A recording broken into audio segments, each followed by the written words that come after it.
सुमेधा द्वारा श्री त्रिपुरा रहस्य महात्म्य का आरंभ। भगवान आदिनाथ महेश्वर संपूर्ण कारणों के कारण, सब भूत मात्र के कर्ता, जो समस्त प्राणी मात्र की आत्मा है, सर्वात्म रूप से सर्वदा स्थित है, उनकी जय हो। श्री विष्णु के अंश योगीश्वर महामुनि दत्तात्रेय अति रहस्यमय जीवनचर्या को संपन्न करते हुए अपने भक्तों पर कृपा करने वाले संसार में विजयी हो।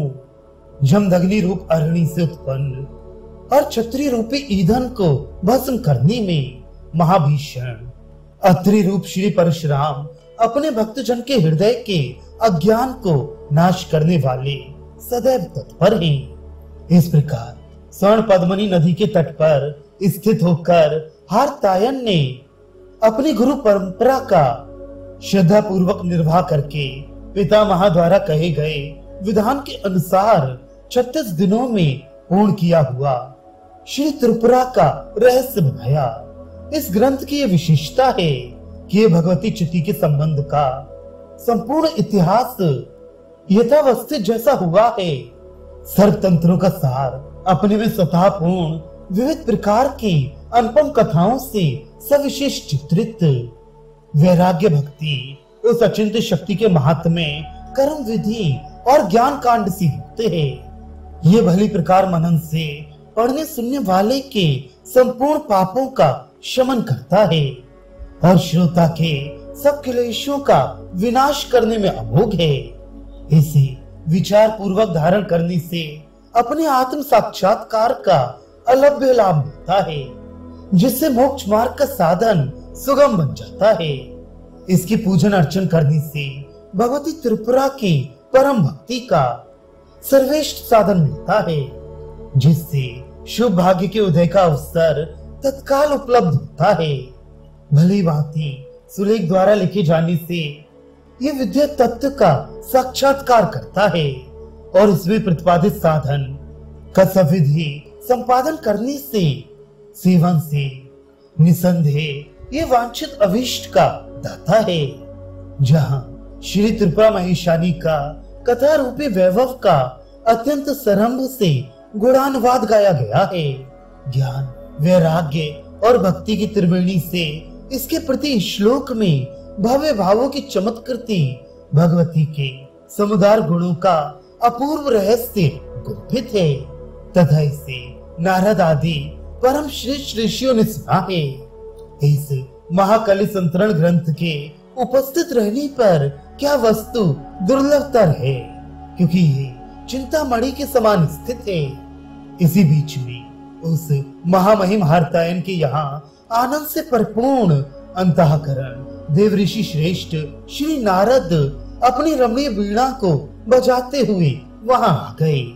सुमेधा भी उन्हें देखकर सहसा ही सुस्मित उठी और उन्हें आसन पाद्य एवं अर्घ्य से विधि पूर्वक पूजन कर अपनी अंजलि बांधकर प्रणाम करके कहा, हे देव ऋषि, आपके कृपापूर्ण प्रसाद से जैसे नाना नेत्र रोगों को शमन करने वाले अति उत्तम औषधों के योग से तैयार किए गए अंजन से अंधे को भी सब कुछ दिखाई देने लगता है, वैसे ही मुझे भली प्रकार विदित हो गया। जो भगवान पितामह ने निर्देश किया था वह रहस्यमय रचना मैंने तैयार कर दी है। आगे आप मुझ शिष्य को आदेश दीजिए कि मैं आपके लिए क्या करूं। आज मुझे संपूर्ण शास्त्र, विविध छंद, संपूर्ण लोक दिशाएं, भूत भविष्य और वर्तमान काल की स्थितियां, इंद्रिय प्रधान प्राणी और इंद्रिय रहित भूत वर्ग इस प्रकार ज्ञात हो गए हैं जैसे हाथ की हथेली पर स्वच्छ विक्रांत मणि का टुकड़ा ले लिया हो। हे ब्रह्मा पुत्र महात्मा नारद, आपको मैं नमस्कार करता हूँ, जिनके कृपा के सुयोग से ही मुझे अचिंत्य तत्व उस चित्त का संपूर्णतया ज्ञान हो पाया। इस प्रकार कहकर हारतायन उनके चरणों में साष्टांग दंडवत कर भूमि पर लौटने लग गए।